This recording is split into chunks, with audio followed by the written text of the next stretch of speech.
गीत गायूं नाहिन छॾियूं वफ़ाऊं। हिक सिंध हिक सकाफ़त, हिक सिंध हिक सकाफ़त, हिक सिंध हिक सकाफ़त, हिक सिंध हिक सकाफ़त।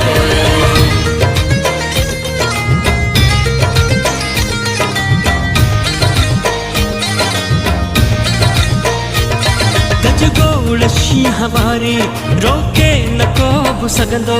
गजगोड़ शींहं वारी इल्म पिरायो संत समारोह जे श्री हेठ नवंदर प्राइमरी स्कूल नंबर 2 में रंगारंगी सकाफ़ती तकरीब मुनक़द कई वई। शागिर्दनि पारां सिंधी गीतनि ते टेबलोस पेश करे सिंध धरती सां मोहब्बत जो इज़हार कयो वियो।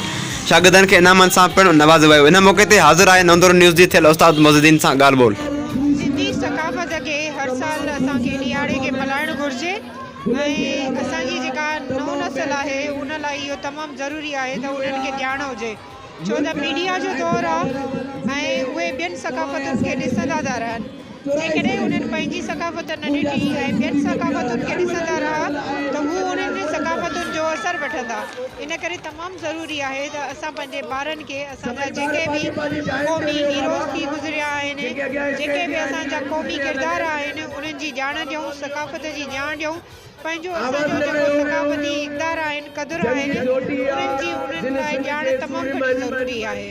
ऐं इन सां गॾोगॾु इन ॾींहुं असां इहो अहद कयूं त तालीम जे मैदान में असां पंहिंजे ॿारनि खे तमामु घणो अॻिते आणींदासीं, ख़ासि करे छोकिरियुनि खे, छो त हाणे मौक़ा तमामु घणा छोकिरियुनि खे ॾिना वञनि था। पहिरीं उहे पुठिते पयल हूंदियूं त ईअं न थिए त जेका सिंधी औरत आहे, जेका असांजी सिंधी सूरमी आहे, जंहिंजो हिकिड़ो किरदारु रहियो आहे माज़ीअ में, त हाणे उहा मुस्तक़बिल में ऐं असांजे हलंदड़ दौर में उहा पोइते रहिजी वञे। इन करे असां लाइ ज़रूरी आहे त हिन ॾींहुं असां इहो वाइदो कयूं त असां पंहिंजे नियाणियुनि खे छोकिरनि वांगुरु ई तालीम ॾियाराईंदासीं, छो त ॾिठो वियो आहे त छोकिरियूं वधि में वधि 8हों दर्जो पास थियूं कनि, मैट्रिक पास थियूं कनि, या इंटर बि तमामु थोरियूं छोकिरियूं पास थियूं कनि। रेशो अॻिते हली घटिजंदो थो वञे, त इनखे असांखे वधाइणो आहे। असां पंहिंजा ॿार यूनिवर्सिटियुनि ताईं मोकिलियूं त जीअं उहे सुठियूं नौकरियूं हासिलु करे सघनि ऐं पंहिंजी असांजी जेका सिंधी औरत आहे उहा माज़ीअ में हिकिड़ी आला किरदार वारी ऐं हिकिड़ी फाइटर रही आहे, त उहा हाणे बि असां पंहिंजी जेका छोकिरी आहे उनखे मायूस न ॾिसूं ऐं उहा ईअं ई फाइटर हुजे। सिंधी सकाफ़त जे ॾींहं जे हवाले खां अॼु असांखे मौक़ो मिलियो आहे त अॼु असां पंहिंजे सकाफ़त खे उजागर कयूं ऐं हिन नए नसुल ॾांहुं पंहिंजी ॿोली ऐं सकाफ़त ऐं पंहिंजी धरतीअ सां प्यार उहो हिननि ॾांहुं मुंतक़िल करे सघूं। ही असांजा वैल्यूज़, असांजा क़दुर, असांजी ॿोली, असांजी सकाफ़त इंतिहाई शाहूकार आहिनि। अॼु असां हिन प्रोग्राम करण जो मक़सदु इहो आहे त इहे ई शयूं असां पंहिंजे हिन ईंदड़ नसुल ॾांहुं असां पंहिंजे शागिर्दनि ॾांहुं मुंतक़िल कयूं। मां तव्हांजो थोराइतो आहियां, तव्हां बि पंहिंजो क़ीमती वक़्तु कढी जंहिं मोहबत सां चाह सां आया आहियो, मां तव्हांखे बि सलाम पेश कयां थो अदा। Thank U very much.